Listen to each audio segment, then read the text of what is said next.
السلام علیکم، میرا نام سرجن ڈاکٹر محمد عمران سرور ہے اور آپ دیکھ رہے ہیں میرا یوٹیوب چینل۔ جیسا کہ آپ کو پتہ ہے کہ میں صحت سے متعلق اور ملک کے سوشل اور اکنامیکل حالات سے متعلق بات کرتا ہوں۔ آج بھی ایک چھوٹی سی بات کرنی ہے۔ گاڑی میں یہ ویڈیو اس لیے ریکارڈ کر رہا ہوں کہ ابھی تھوڑی دیر پہلے ایک انسیڈنٹ سے گزرا تو سوچا آپ کے ساتھ شیئر کروں۔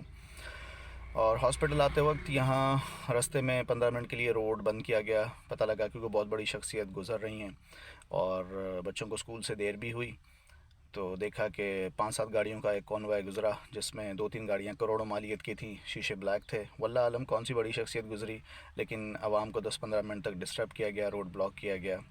اسی تناظر میں ایک بات کرتا چلوں کہ پچھلے دنوں ایک برادر اسلامی ملک کے صدر نے پاکستان کا دورہ کیا۔ اچھی بات ہے۔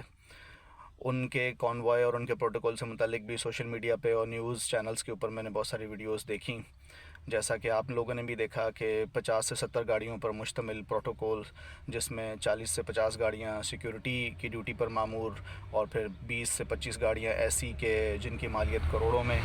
تو بس بات یہ کرنی تھی کہ یہ ملک ایک غریب عوام کا ملک ہے، جہاں بیچاری غربت سے پسی ہوئی عوام یوٹیلیٹی بلوں کی مد میں اتنا پیسہ پے کرتی ہے، پیٹرولیم پروڈکٹس اتنی زیادہ مہنگی پرچیز کرتی ہے، اشیاء خورد و نوش بہت مہنگی ہیں، پھر بچوں کی تعلیم کا اخراجات جو ہیں وہ اتنے زیادہ ہیں۔ اب اس غربت سے پسی ہوئی قوم کے اوپر مزید اتنا بوجھ ڈالنا، یہ تو ناانصافی ہے۔